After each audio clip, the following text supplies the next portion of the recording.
vamos a meternos de lleno en un tema que a menudo damos por sentado, pero que en realidad es uno de los debates más importantes, más profundos de la psicología actual. Hablemos del problema de cómo clasificamos nuestro sufrimiento mental. A ver, paremos un segundo a pensar.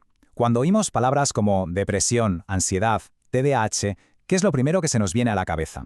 Seguramente la imagen de una enfermedad, de una condición médica clara y objetiva. Es que la idea general es esa, ¿no? Que un diagnóstico de este tipo es como romperse un hueso. Se ve en una radiografía, se sabe perfectamente lo que es y se sabe cómo tratarlo. Algo tangible, una cosa que uno tiene. Pero, ¿es de verdad así de simple? Y aquí es donde la cosa se pone interesante, porque resulta que los propios expertos en psicopatología nos dicen que, ojo, estas etiquetas no son verdades escritas en piedra, no son realidades biológicas, son construcciones, modelos que hemos ido creando para intentar dar algo de sentido a la enorme complejidad del sufrimiento humano, y sobre todo, son provisionales, no definitivas. Esto nos lleva a la primera gran encrucijada. Cuando se hace un diagnóstico, ¿se está descubriendo una enfermedad que existe ahí fuera, en la naturaleza? ¿O más bien se están creando categorías para organizar experiencias que son increíblemente complejas y personales? Y es que aquí está el quid de la cuestión. A día de hoy no existe un análisis de sangre para la esquizofrenia. Tampoco hay una resonancia magnética que diga positivo en trastorno de pánico.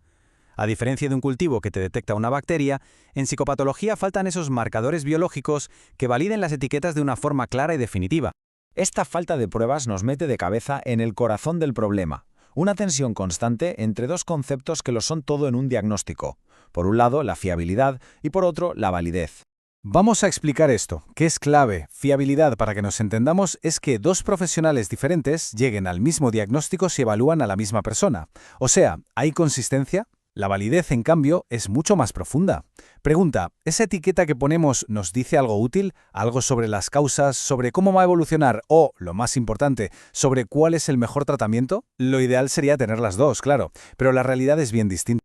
Y ahora, atención a este gráfico porque es muy revelador. Lo que vemos es el llamado índice kappa, que mide estadísticamente el acuerdo entre evaluadores. Un 1 sería un acuerdo perfecto y un 0 un acuerdo por puro azar. Pues bien, en los propios estudios del manual DSM-5, el acuerdo para diagnósticos tan comunes como la depresión mayor o la ansiedad generalizada es alarmantemente bajo. Un 0,28 o un 0,20 son cifras que se califican como cuestionables y que sinceramente están muy cerca de la casualidad. Entonces, ¿qué ha pasado? Pues que para intentar mejorar ese acuerdo, el sistema se ha centrado casi por completo en listas de síntomas que se pueden observar. Es mucho más fácil ponerse de acuerdo en si alguien duerme poco que en la causa profunda de su angustia. ¿El resultado? Hemos sacrificado la validez, el entender el porqué de las cosas a cambio de una fiabilidad que, como acabamos de ver, tampoco es para tirar cohetes. Pasemos a otro punto que demuestra lo resbaladizo que es este terreno. La idea de que los trastornos son como cajas separadas y bien definidas, bueno, pues esa idea se desmorona en cuanto miramos los datos un poco más de cerca. Este número es demoledor. Casi un 60% de las personas que reciben un diagnóstico cumplen también los criterios para al menos otros dos. Esto es lo que se llama comorbilidad.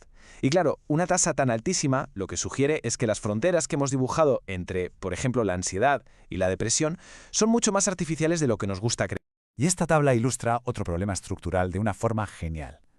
Muchos diagnósticos son lo que se llama politéticos, es decir, que solo hace falta cumplir un número de síntomas de una lista más larga. Fijaos en el ejemplo. Tenemos al paciente A y al paciente B.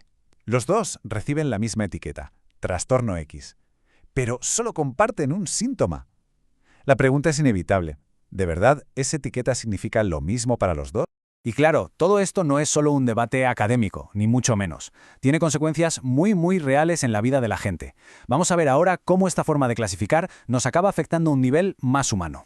Pues mirad, al poner una etiqueta, corremos el riesgo de simplificar demasiado la experiencia de una persona. Se puede perder de vista su historia, sus circunstancias, todo lo que la hace única. Además, la etiqueta puede generar estigma, haciendo que los demás, incluso la propia persona, se vean a través de ese filtro del trastorno. Y quizá lo más grave es que reacciones que son completamente humanas y normales, como un duelo intenso, corren el riesgo de acabar siendo vistas como una enfermedad. Por si fuera poco, el proceso para crear estas categorías no es un acto científico puro y aislado, para nada.